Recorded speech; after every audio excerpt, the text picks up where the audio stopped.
Muy bien, hermanos, vamos de nuevo en el Salmo 111, hemos cantado ahora, y vamos a leer el versículo 10. El versículo 10 del Salmo 111, que dice: el principio de la sabiduría es el temor de Jehová. Buen entendimiento tienen todos los que ponen por obra sus mandamientos, su loor permanece para siempre. Amén. Bien, hermanos, pues nos estamos acercando ya al final de estos estudios acerca del temor del Señor. Se puede decir mucho, sin duda hay un grandísimo número de versículos. Si tuviéramos que mirarlo uno por uno, realmente seguramente sería difícil de completarlo todo. Así que hemos estado agrupándolo por temas y, bueno, se puede decir que hemos visto lo principal en cuanto a temas, ¿no? Queda este mensaje de hoy, quisiera concluirlo ya también la semana siguiente. Pero bueno, después de todo lo visto, se puede decir que todavía faltaría ver una cosa, ¿no? La respuesta a la pregunta, bien, todo esto, ¿de qué sirve? ¿Para qué sirve? ¿No? ¿Tiene todo esto una utilidad? El temor de Dios, estamos hablando, ¿verdad? ¿Tiene una utilidad? ¿Tiene algún beneficio personal? ¿O es algo solamente en teoría? ¿O es solamente algo, digamos, que forma parte de mis deberes, ¿no? De mis deberes como cristiano. Bueno, como deber, pues lo tenemos que tener, ¿no? Pero ya está, ¿no? ¿Esto en qué me beneficia a mí? Bien, pues el mensaje de hoy nos va a mostrar que realmente hay muchos beneficios y los primeros interesados en el temor de Dios somos nosotros, ¿no? No voy a hablar de un interés personal, egoísta, ¿no? Pero que somos a nuestro propio interés, en nuestro propio beneficio, es que vivamos en el temor de Dios. Sencillamente el temor de Dios, por decirlo así, no me gusta mucho la palabra, pero bueno, para entendernos es el, comillas, secreto, ¿verdad?, de tener una vida feliz, ¿no? Feliz, completa, una vida plena, con propósito, una vida que nos disfrute, que podamos estar disfrutando realmente de sus frutos, ¿no? Y por supuesto, sabemos, ¿no? Todo el mundo anda loco, ¿no? Por esto mismo, ¿no? Todo el mundo quiere ser feliz, ¿no? Y todo el mundo, pues muchas veces paga lo que sea y hace lo que sea necesario, según ellos, para llegar a ser feliz, ¿no?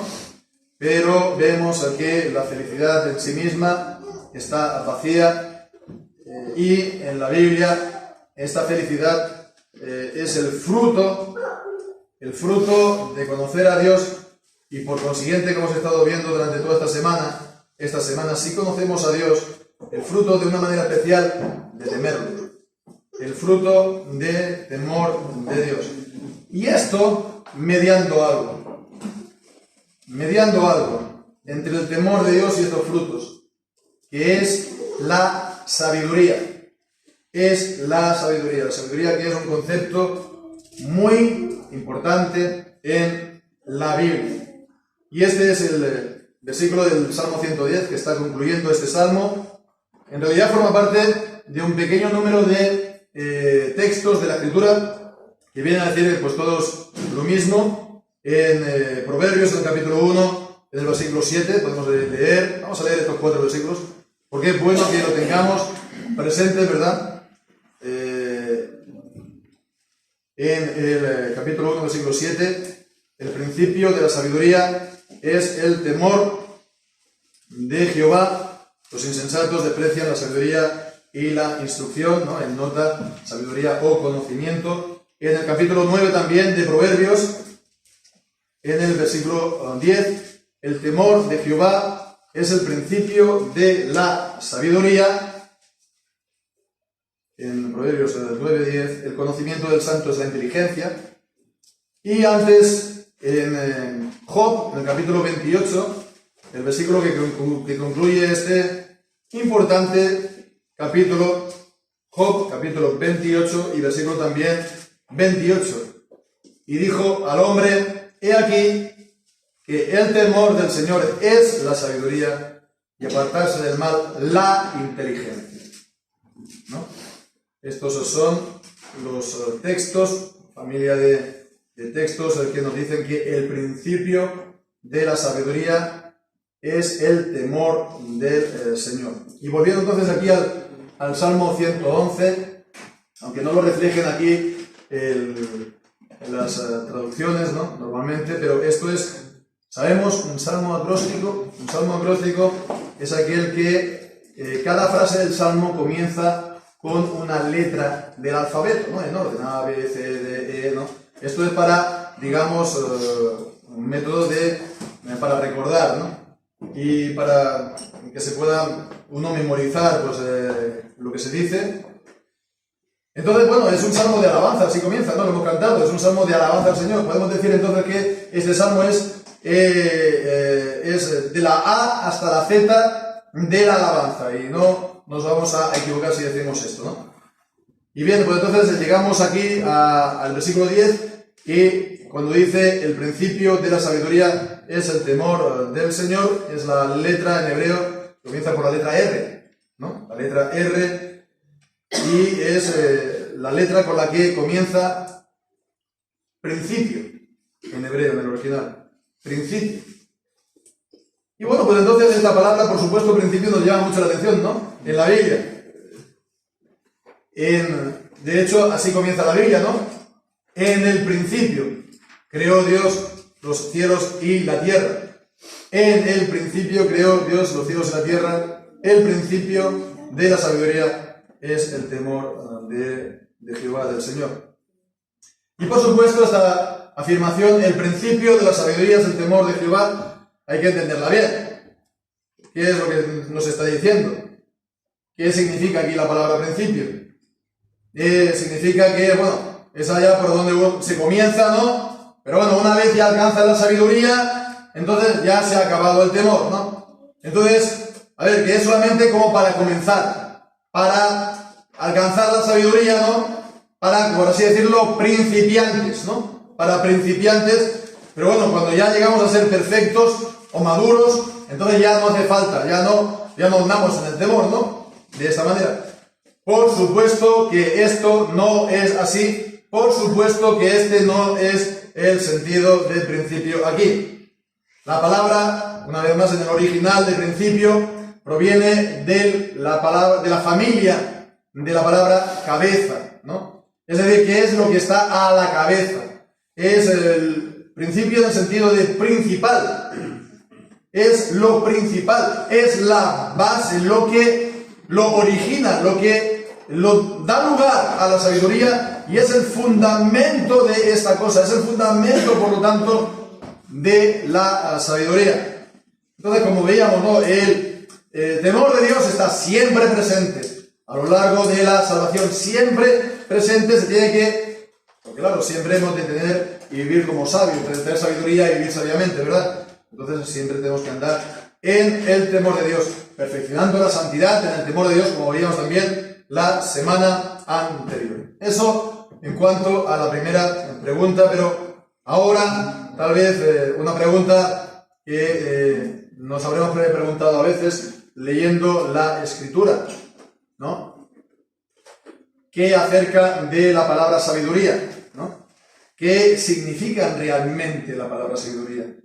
Para todos nos suena, por supuesto, al leer la Biblia, forma parte del lenguaje bíblico, y bueno, pues muchas veces la oímos, que hay otros cristianos que la citan, etcétera, pero ¿cuál es verdaderamente su significado? Bueno, hemos estado leyendo al principio este conjunto de versículos en Proverbios 1, Proverbios 9, Job 28 y también aquí. Si nos damos cuenta, siempre la palabra sabiduría está acompañada de palabras como conocimiento, como también inteligencia, como también instrucción. Son, digamos, un grupo de palabras. Siempre están hablando entonces de lo mismo. Es un grupo de palabras para hablar del conocimiento. Del conocimiento. Es una de las palabras en la Biblia para hablar el conocimiento. La sabiduría, por lo tanto, es sobre todo un conocimiento. Pero es un conocimiento práctico. Cuando leemos el Antiguo Testamento lo hacemos con atención, nos va a llamar a veces la atención de cosas que se nos dice, por ejemplo, ¿no?, que se llama sabios a artesanos. Un sabio artesano en Isaías capítulo 3, versículo 3, no lo vamos a buscar, pero sabio artesano o artífice, según la versión. También se llama sabios a marineros, marineros sabios, en Ezequiel capítulo 27, versículos 8 y 9. Incluso llama la atención a plañideras. Plañideras, ¿sabéis lo que son las plañideras? Son las que van a los entierros, ¿no?, alquiladas, ¿no?, a llorar al muerto, alquiladas, ¿no? Plañideras. En Jeremías capítulo 9, versículo 17 se llama sabias a las plañideras. Es decir, el sabio es aquel que hace bien su oficio. En la Biblia, el sabio es aquel que hace bien su oficio, que hace bien su trabajo y lo hace mejor que los demás. ¿Por qué? Pues ya sea porque los demás son principiantes y él tiene experiencia, ¿verdad? O porque, a ver, se trabaja a veces a desgana, como vimos la semana anterior, ¿no? Lo que hablábamos del escaqueo, y él se aplica al trabajo. El caso es que el sabio es una manera de decir de alguien que en su trabajo ha llegado a ser, pues así, por así decirlo, un referente. Él es un modelo para los demás. Esa es la persona sabia. Y bien, pues entonces esta es la idea, y transponerlo entonces a la idea de la sabiduría en la Biblia. Entonces el sabio es aquel que conoce lo que se tiene que hacer a cada momento de la vida, ¿no? A cada circunstancia. Las situaciones cambian, ¿no? Hay distintos momentos, distintas situaciones, distintos problemas, y cómo manejarse en cada circunstancia, ¿no? Es todo entonces poner aquí el libro de instrucciones y seguir punto A, punto B, punto C, ¿no?, así en plan máquina. Pues entonces, muchas veces lo que se va a hacer es un estropicio, ¿no?, como se dice, bastante importante. Y tienes que ver las circunstancias, las personas, etcétera, etcétera, etcétera. El sabio es entonces aquel que a cada momento actúa bien, actúa correctamente, hace lo que se tiene que hacer, hace que las cosas salgan bien. Hace que las cosas salgan bien. El sabio es aquel comillas, al que le sale siempre bien las cosas, ¿no? Pero esto no es por casualidad o por suerte, por el azar, sino porque antes él ha actuado bien. Porque él ha actuado bien y ha hecho lo que se tenía que hacer, lo que era correcto en esa situación. El sabio es aquel que se gobierna bien a sí mismo. Y si tiene responsabilidad también sobre otros, el que gobierna bien también a los demás. En todo caso, el sabio es aquel que se trata bien, ¿no?, y se relaciona bien, correctamente con cada uno, según pues el estado en la vida de cada uno, ¿verdad? Entonces vemos, no se puede separar tampoco la idea de lo que es bien y lo que es mal en la sabiduría, ¿verdad? La sabiduría, en el fondo, está ligado a lo que es bien, a lo que está bien y a lo que está mal. El sabio, es el que tiene un comportamiento bueno. Está ligado también a la moralidad, vemos. Porque hace lo bueno, hace lo correcto y no hace lo malo, no hace lo incorrecto. Pero vemos, no es algo solamente en plan moralista, podemos decir. Porque el sabio es un arte, ¿no?, lo que hemos visto, ¿no? El artesano sabio es un arte. Llevar la moralidad a cada circunstancia, a las distintas circunstancias de la vida, ¿no? Es una moralidad, sí, pero vemos que muestra que puede ser algo, y lo es, hermoso, bello, útil, bueno, etcétera, etcétera, etcétera. El bien, ¿no?, así en abstracto, ¿no?, se muestra de esta manera en lo bueno, en la vida, en lo concreto de cada uno. Y bien, entonces la pregunta es, ¿cómo podemos nosotros tener esta sabiduría? Para empezar, partiendo de la base de que es algo que no tenemos por nosotros mismos. Esto es lo que nos viene a decir Job, capítulo 28. Decía que es un capítulo, lo podemos leer en casa hoy, guardando el día del Señor. Es un capítulo muy bueno, ¿no? Es un canto, se puede decir, o un himno, o un poema acerca de la sabiduría, dónde se puede hallar. Todo el capítulo es dónde se encuentra la sabiduría. ¿Dónde se encuentra la sabiduría? Y entonces está hablando de los lugares más inhóspitos, ¿no? Los lugares más apartados, de bajar a las minas más profundas, ¿no? Y dice, ahí no está en ningún lugar, no se encuentra en ningún lugar. No está al alcance de los hombres. Y esto es para concluir, ¿no? A esto, ¿no? Que no está en uno mismo, ¿no? Está hablando de lo difícil que es y del valor que tiene la sabiduría. Vemos en el versículo 14, dice, el abismo dice, no está en mí. Y el mar dijo, ni conmigo. Bueno, pues entonces el versículo 20, ¿de dónde pues vendrá la sabiduría? ¿Y dónde está el lugar de la inteligencia? Porque encubierta está a los ojos de todo viviente, y a toda ave del cielo es oculta. La perdición y la muerte dijeron, su fama hemos oído con nuestros oídos. Dios entiende el camino de ella y conoce su lugar. ¿No? Entonces, bueno, si alguien dice, no, yo soy sabio, entonces, una de dos, o él es mentiroso, o está envanecido, y bueno, es lo que dice la Biblia, ¿no? Que es insensato o necio, ¿no? Nadie puede decir, no, yo soy sabio, ¿no? Porque aquel que diga yo soy sabio está demostrando que no lo es. Entonces, ¿de dónde viene la sabiduría? Bien, pues entonces hemos de partir de la base de que el único sabio es Dios. El único sabio Dios. Se nos dice, se nos llama en el Nuevo Testamento, el apóstol Pablo. Y fijémonos una cosa que es importante. Todas las obras de Dios muestran este arte. Todas las obras de Dios muestran que es un Dios sabio. ¿No? Todo lo hizo bien, todo lo hizo correcto, todo lo hace a su tiempo. Él es un Dios sabio. Y ahora sí vamos a leer una serie de versículos que nos habla de esto mismo, de Dios. En Job capítulo 12, versículo 13.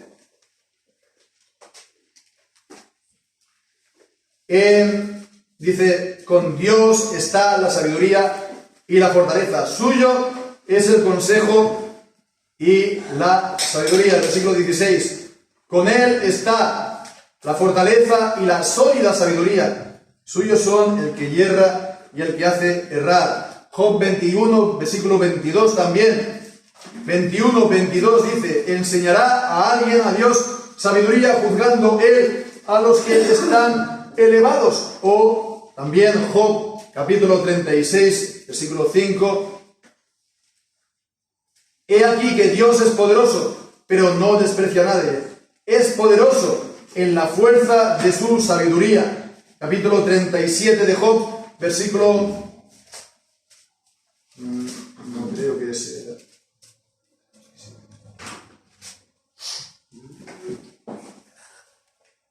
La cita está mal tomada, o tiene que ser un cambio de cita del original a lo nuestro. Da lo mismo, en todo caso, 104, Salmo 104, versículo 24. Salmo 104, versículo 24 también. Creo que es importante que veamos todos estos textos que nos dicen que ¿quién es sabio? Dios. ¿Y cómo se ve? Pues por las obras que Él ha hecho y que Él hace. Salmo 104, versículo 24. Cuán numerosas son tus obras, oh Jehová. Hiciste todas ellas con sabiduría. La tierra está llena de tus posesiones. Por último ya vamos a leer de nuevo en Proverbios el capítulo 3 y versículo 19. Proverbios 3 y 19.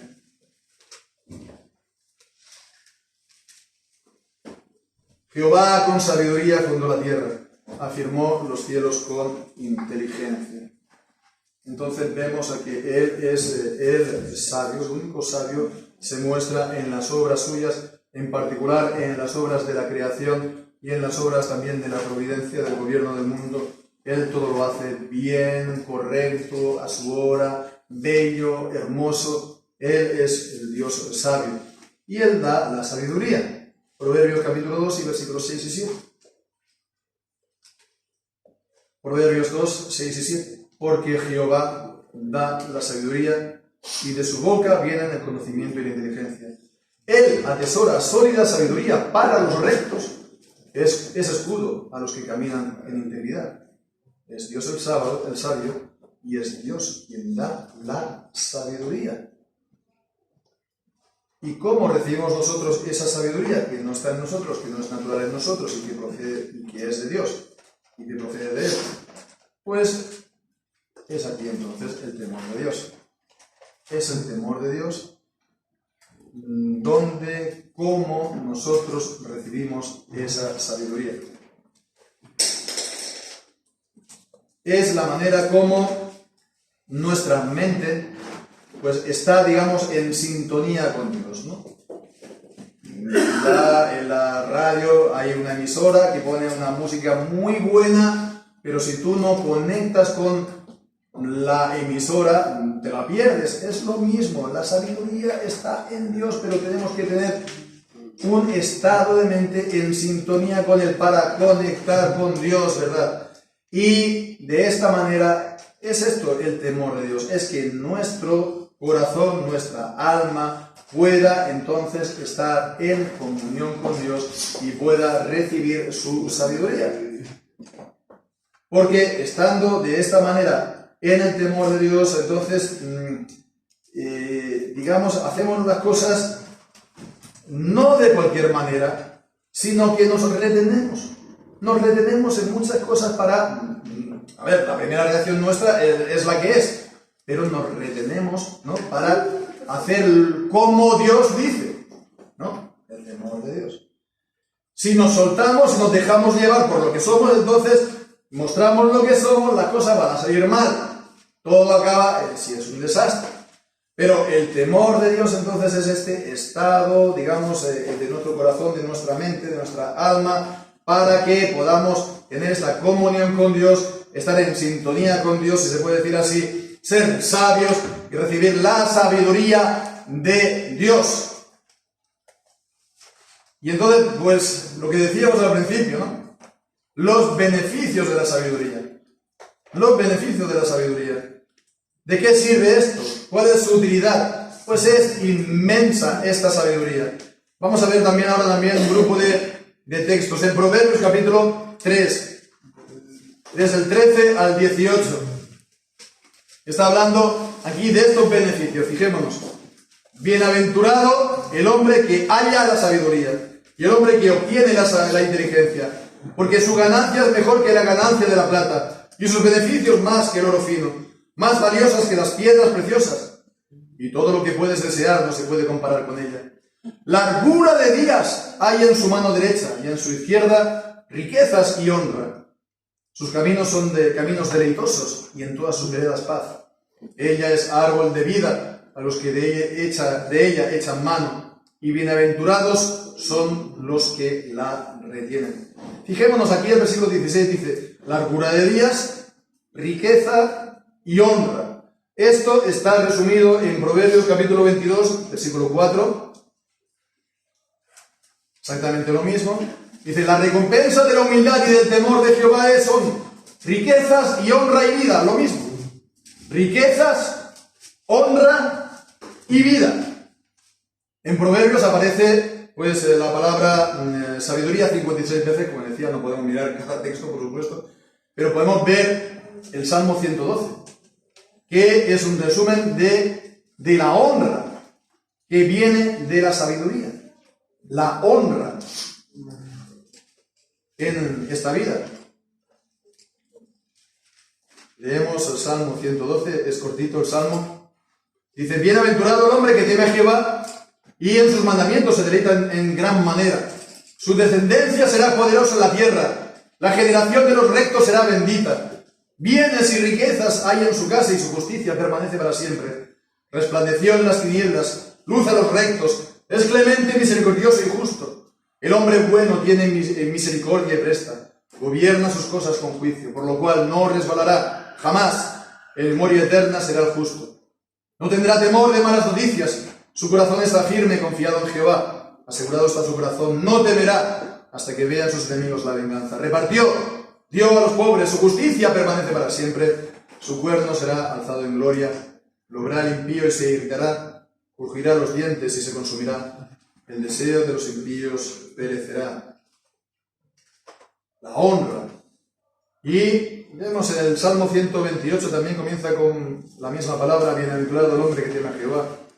Y ahí está hablando de la bendición en familia, de tener una bella y hermosa vida de familia. Bienaventurado todo aquel que teme a Jehová, que anda en sus caminos, cuando comas el trabajo de tus manos. Bienaventurado serás y te irá bien. Tu mujer será como parra que lleva fruto a los lados de tu casa, tus hijos como plantas de olivo alrededor de tu mesa. He aquí que así será bendecido el que teme a Jehová. Riquezas, honra, vida, la honra que hemos estado viendo, una posición en la vida para uno, para sus propios descendientes, una buena vida, una bella vida en familia, ¿no? Con la mujer, con los hijos, etcétera, etcétera, etcétera. Todas estas cosas, ¿no? Es lo que hace, lo que constituye la felicidad, ¿no? Esto es lo que dicen, ¿qué es una vida feliz? Pues esto, ¿verdad? La estabilidad, la prosperidad, que tengas incluso una larga vida, ¿verdad? Larga vida, muchos años para ver bien. Fijémonos, ¿no? Hoy en día nos ponemos en internet que siempre, no sé si soy yo el único, pero siempre nos están saliendo cosas, ¿no? De consejos para vivir más, ¿no? De consejos de la comida, de consejos del ejercicio, de consejos de, bueno, no te preocupes mucho por las cosas, etcétera, etcétera, ¿no? Es una actitud positiva. Bueno, todo esto está muy bien, pero ¿quién dice que para vivir muchos años de esta vida tienes que temer a Dios? Pero es lo que nos dice la palabra de Dios, el decálogo, el cuarto mandamiento del decálogo, ¿no? Honra a tu padre y a tu madre para que tus días se alarguen sobre la tierra y te vaya bien. Es el primer mandamiento con promesa. Y esto, como el resto del mandamiento de Dios, se obtiene en el temor de Dios. Alarga nuestra vida. Alarga, comillas, podemos decir, la esperanza de vida nuestra. ¿Qué habría sido de nosotros si no hubiéramos conocido al Señor? ¿Qué habría sido de nuestra vida? ¿A dónde estaríamos ahora nosotros? Dios lo sabe. Pero realmente seguro no estaríamos tan bien, no habríamos visto tanto bien como el Señor nos ha dado, pues por su gracia. Solamente el mal, ¿no? Todos los días de nuestra vida, hasta que lleguemos ya al final de nuestros días, pues amargados y muchas veces solos. Pero no es así, porque quien tiene al Señor tiene el gozo de tener a Dios en su vida, eso para empezar, y también todo lo que el Señor le ha estado bendiciendo, todo lo que el Señor le ha estado restaurando de su vida de antes, todo lo que el Señor le ha ido reparando, ¿no? Esta es una obra también, decíamos, de la sabiduría de Dios, de la obra bella y hermosa, la obra de arte que Él hace con la vida de cada uno, ¿verdad? Y en esto nos podemos gozar. Pero además está también todo esto, lo que el Señor nos da, lo que el Señor nos provee por medio de la sabiduría. Así pues vemos, esta es realmente la manera de que nosotros podamos vivir vidas buenas. Es todo lo que el mundo anhela, todo el mundo está buscando esto, ¿verdad? Pues sí, hermanos, esto es lo que nos está diciendo este texto y los demás, ¿no? Que la sabiduría es entonces la que está a la cabeza, es el fundamento de la sabiduría. La sabiduría es entonces también el medio por el cual nosotros alcanzamos todas estas bendiciones de parte de Dios. Es el instrumento y bien, pues entonces, por supuesto, se tiene que dejar de buscar la sabiduría, la felicidad aparte de la sabiduría. Y dejar de buscar la felicidad aparte del temor de Dios, porque no lo hay. No hay ni felicidad, ni bendiciones de parte de Dios fuera de la obediencia y fuera del temor de Dios y de la sabiduría, por supuesto. Es sometiéndonos al Señor, es tener a Dios siempre presente delante de nosotros, que nosotros entonces lo reverenciemos, acordémonos, el temor de la reverencia, el temor del miedo, que lo reverenciemos por su majestad, por quien Él es, y también tengamos miedo y temor de desagradarlo, de ofenderlo, de provocarlo incluso a ira. Vemos también la lectura que hemos visto de sus juicios, son temibles. Y es para que los temamos, hermanos, para que nos evitemos de esta manera muchos males. ¿Verdad? Esto es lo que también nos abre la puerta a muchos bienes, ¿verdad? Por supuesto, el mundo no lo ve muy así, ¿verdad? El mundo dice, quitemos de nosotros estas cuerdas, sus coyundas, ¿no? Seamos libres. Y buscan, sí, la felicidad, ¿no? Creo que es el principio supremo de la Constitución de los Estados Unidos, pero no hablan de Dios nada más que como el Creador, pero no está hablando del temor y de la obediencia de lo que estamos hablando. No solamente ellos, sino también todas nuestras sociedades, ¿verdad? Todos nuestros países, pues han apartado el temor de Dios, ¿verdad? Y eso sí, quieren seguir siendo felices, todo el mundo lo quiere, ¿verdad? Pero no se consigue, no se consigue. Se han vuelto vanidosos, se han vuelto también vanos ellos mismos, ¿verdad? Porque anhelan mucho y no alcanzan nada alcanzan, ¿verdad? Así pues vemos, ¿no? Que, por supuesto, que no hemos de tener entonces esta manera de pensar del mundo, no la tenemos, no hemos tampoco de dejarnos engañar por gente que diga que será cristiana y que diga que el temor de Dios no es importante, que podemos pasar a otra cosa más interesante para nosotros, más espirituales. Hermanos, pues espero que lo que estamos viendo semana tras semana pues nos haya ayudado a ver, o nos esté ayudando a ver a la tremenda importancia para nosotros, para nuestra vida, para la vida de nuestras familias, del temor de Dios, que es un tema solemne, que es un tema fundamental, y a la vez cuán beneficioso es, cuán útil nos es a nosotros, ¿no? De Él solamente se recibe el bien, ¿no? Es como el canto en el Proverbio 31, la mujer virtuosa, ¿no? Y el marido dice, de ella, de ti solamente he recibido el bien todos los días de nuestra vida. Igual la sabiduría, de ella solamente se recibe el bien todos los días de la vida. Y esto pues por el temor de Dios. Este es el gran tesoro, hermanos, que tenemos, hermanos. Así que apliquémonos con la ayuda del Señor para que también podamos disfrutar de Dios y de sus inmensas bendiciones. Porque dice el Señor en su palabra.